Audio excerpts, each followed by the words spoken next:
Hi, everybody. I'm Donald Clark. It's good to see you. It was a good week. The the weather in upstate New York's been pretty good, pretty mild. We're definitely in need of some snow, and I think that's other than the Sierra Nevadas in California, we don't have any snow or water really, for that matter. So we need some winter here in upstate New York, and what that's going to do is it's going to kind of keep the balance, right? We're kind of a little bit out of balance right now. It's there's some warmth records being broken, and we roll with it. It's not the first time, right?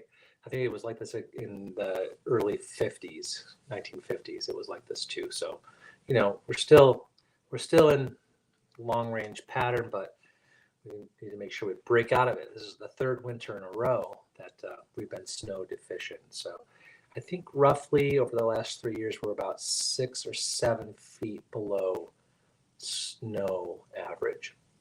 That's a lot of snow. It's a lot of water too. So let's hope for some winter, for all the snow lovers in the world too. And so today we're going to talk a little bit about going back to the basics, right? Going back to the basics. I know the title was Acupuncture 101, but generally we're going to talk about Chinese medicine 101. That's what it should have been titled. And so Chinese medicine, what is Chinese medicine? Well, it's a lot of different things. It's acupuncture, and everyone knows about acupuncture, but it's also body work, right? Different kinds of massage, different kinds of, it's called Tui Na, which means massage. It's different kind of energy work, massage. Sorry. It's also herbs, right? But, in the arena or in the level of herbalism in Chinese medicine, mostly the herbs are used in cooking or in your daily life to promote well-being and health. It's only when you become ill is when you need to have a herbal formula. So that's where herbal formulas come in, Chinese medicine. Moxibustion, burning herbs on the body, and that's an herb, that's mugwort. So there's there's an umbrella, and in that umbrella is the different modalities of Chinese medicine. So there's lots of different things, and it's old, right? It's very old, and no one really knows how old it all is. But and there's cupping too, where you take glass jars and heat it up, put it on the skin. But let me break it down a little bit. So, um, acupuncture. See, Chinese medicine. Chinese medicine is Chinese medicine because it was the Chinese that actually developed it into a system of medicine, a medical system, and they took all these different modalities and put them all in one, umbrella, Chinese medicine. And but these different modalities, cupping, acupuncture, herbalism, Tui Na, massage, have been used all around the world forever since day one, right? And so that's Chinese medicine. It's all wrapped up into one nice package. It's a system of medicine. Now, some of the oldest examples or artifacts or clues to acupuncture are mummies, right? Or mummified humans, and some of them, were found. And the one that I'm thinking particularly was found on the border of it was in the Italian Alps, I believe. The gentleman fell into a crevasse and froze, and they thought him out, and they found that he was very old, and he had a acupuncture kit with him with needles made of bone, and tattoos all along his body, and those were of the meridians. So it was very accurate. He was an acupuncturist, or somebody who understood it. And cupping, a good example of cupping. Cupping is when you use the jars, and you use the flame, and you put it on the skin, and it helps relieve muscle pain, but it also can break fevers and help overcome like fever, or fevers, colds and flus, and it can help release the heat and strengthen you that way. And that primarily that was hello, Corinne. And primarily that, from what I understand, I could be wrong. Please don't let me know. But I believe that's European. The cupping, I feel like it comes from Northern Europe. And but again, all around the world, it was used all around the world, and especially herbalism, and and so you take these little things and you put them together, and that's what you have with Chinese medicine. Acupuncture, acupuncture 101. So acupuncture is the art of inserting a very fine needle in the body, in particular parts of the body, depending on what you're treating. And these needles are super fine. They're super thin. They're as thin as a hair in most cases, so you don't feel it. Most people think, oh, acupuncture needles, ouch, right?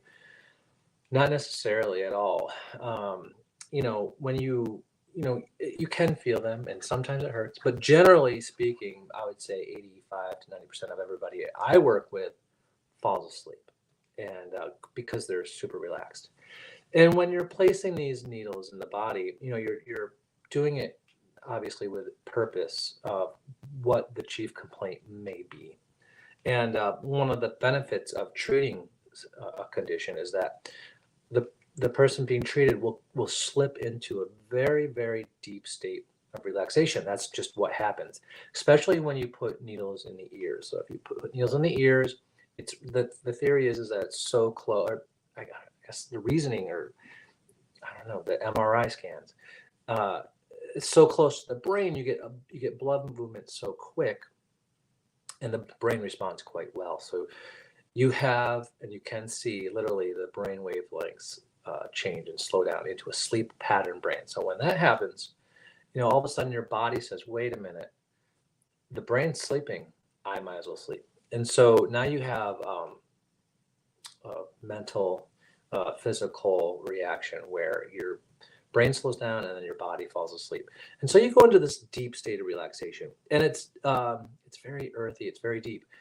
The only way to explain it is that it's heavy, right? And you go pretty deep in, and that's why most people fall asleep, I think, is because they're so relaxed. Now, this really benefits a lot of conditions, but this particular side effect, the sleeplessness and deep state of relaxation, benefits people that have high stress or high anxiety or sleep problems. And so there you go. So you could come in for bowels, or upset stomach, or irritable bowel, or fertility, and the side effect of that is deeper state relaxation and less stress. And when you can slow your body down and de-stress, you will metabolize back in some of those stress hormones that you're pumping out into your body. And when you can metabolize them back in and get rid of them naturally, and you're not putting them out anymore, you kind of come back to a state of harmony. And that's the goal with acupuncture, is harmony, right? Balance.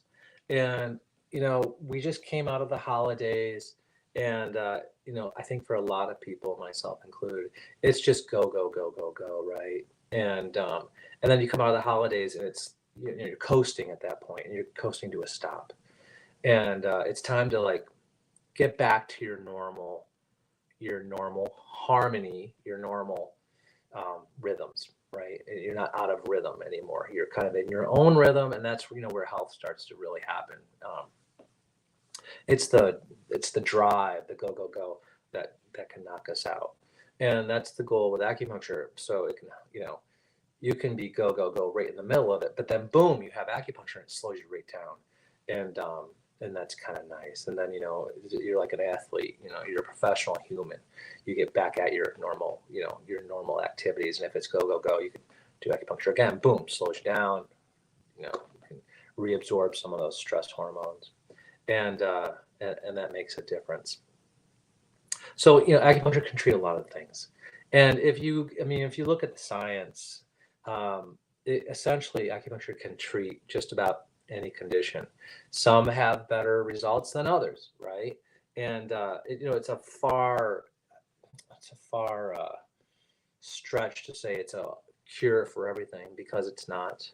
And but it can help substantially with a lot of conditions, right? A lot of disease and a lot of conditions. It can help treat it, especially with the symptoms, you know. And the range and the list of symptoms treated with acupuncture and Chinese medicine is quite extensive, you know. And any quick dive into the internet will give you a list of all the things you can treat with acupuncture. I'll list some of the few that are the simplest or the easiest to treat with the best results. Pain, right? Treating pain is, I think, what acupuncture and Chinese medicine is most known for. And, you know, all the pain I see generally is not all of it, but a lot of pain that I see is back pain, right? We all have back pain. It's like the weak link in the chain of our bodies is our backs. And never really understood why. I know that, you know, we're hard on our bodies, but back pain is like the one thing that we see all the time. And it's very treatable with Chinese medicine and acupuncture. You know, you get these muscles that are tight, right? And it starts in your teens or your 20s. And it gets, you know, you get tight back muscles and you don't do anything about it. And eventually your body adjusts to that tightness. Tightness never really goes away. It might subside a little bit and relax, but your body's adjusted, right? Everything around it has adjusted to that pain. And then it gets worse and worse and worse. And then when, you know, someday when you're in your late 20s or early 30s, it gets really bad. You're like, yeah, I've had pain for a while and now it's really bad. So why don't I go take a look at it? And you get an x-ray and you find out, wow, I have a disc that's bulging. Wow, I don't do anything about it really. And, you know, it kind of gets better on its own and go back to work. And then boom, one day you're out. You find out that you have a herniation.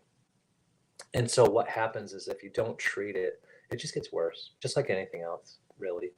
And so simple things can help those muscles relax. You know, you have these muscles, and then you have connective tissue, and connective tissue to the discs, and it just pulls on it until it goes and it's out.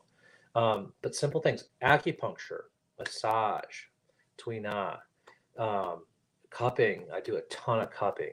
All of that. What that does is it just takes the pressure off the muscle, and you know, the fibers get knotted up, right? It's a striated muscle layers, has layers, and so they get knotted up. And I'm sure you have felt a knot in your muscles at some point, and it really is a knot. And so what you do with needles and cupping is that you can relax that muscle, and so that the fibers come back, and there's more room now, right? It's not like balled up and pulled. It's relaxed, and everything kind of spreads out a little bit. You've taken the pressure off the disc, and there's your problem. Or I'm sorry, there's your answer to the problem. That's maintenance, and not a lot of people do it, and you should. So back pain, insomnia, anxiety. We talked a little bit about that. Fertility. It's acupuncture and Chinese medicine is so good for fertility because, you know, it's all about bringing the person back to balance. And half the time, more than not, it doesn't take much because most people are healthy, right? Most people are healthy, and they're, you know, they're working on keeping themselves healthy. And so it doesn't take much. You know, you get increased follicular development, lining. You get increased lining. You know, you can strengthen your blood, and a lot of times stress and anxiety can just put that down a little bit. You know, it can put stress on it, on the reproductive system. So reproduction, you know, Chinese medicine is great in helping facilitate reproduction. Wellness, you know, everyone forgets about wellness. You know, I've been in different parts of the country where, you know, different populations treat themselves differently.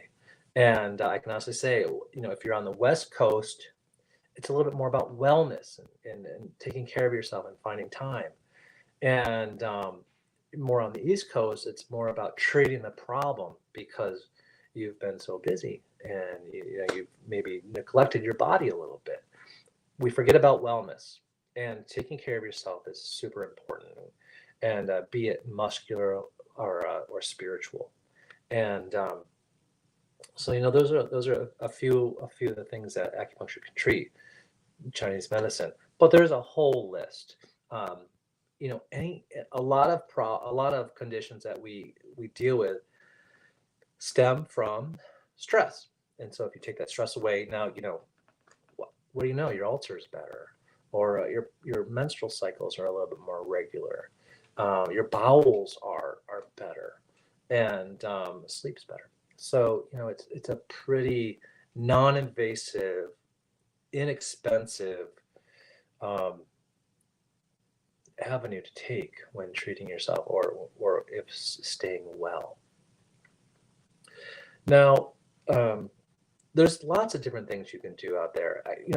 Chiropractic is awesome, and it's super beneficial, and for the immune system and for the skeletal system.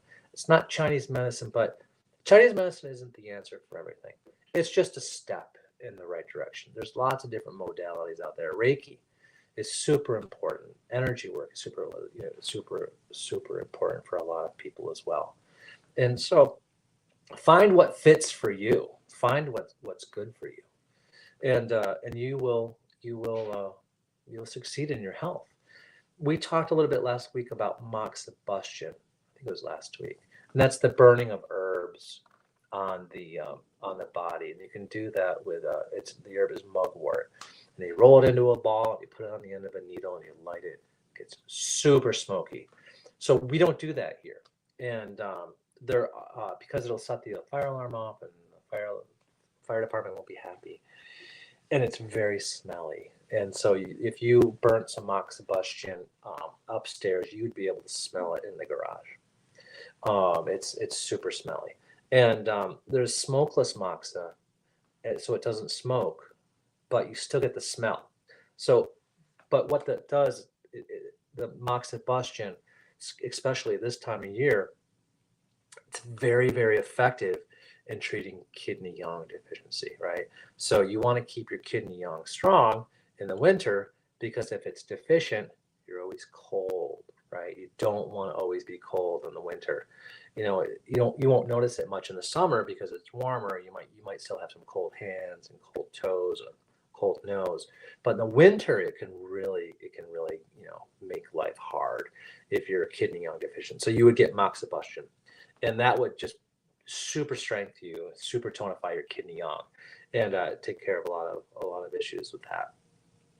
And herbalism, of course, everyone knows about herbalism, and we have some great herbalists here that can help with any kind of condition that you might have.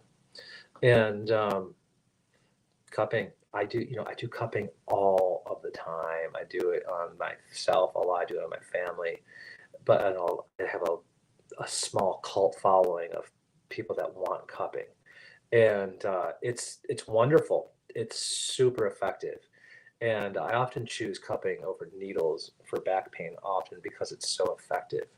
And you can treat other parts of the body with cupping. You have to be careful. There's some contraindications, but that's with everything. And yeah, I mean, that's kind of the 101. The history is it's very old. It's 10, 15 years, 1,000 years old. No one really knows where it comes from. It's as old as the earth itself. As long as people have been trying to help themselves and help others, it's been around. And there's all kinds of styles. There's Chinese, there's Korean, there's Japanese, there's Indian, there's New York style. There's all kinds of styles, and it's all about technique. You might be steeped in traditional Chinese medicine, but your technique is that of a completely different technique. And so, don't be afraid to interview acupuncturists. Don't be afraid to talk to different acupuncturists about their styles, and what they treat, and their experience. And some acupuncturists are really great at some things, and some acupuncturists are really great at other things. So you have to find the acupuncturist that's right for you. I'm sure I missed a million things, but I hope this helps with Acupuncture 101. And it gives you an idea of what you can do and some simple things you can do to treat yourselves. And I hope this helps. And, text me or email me if you have any questions. Thank you.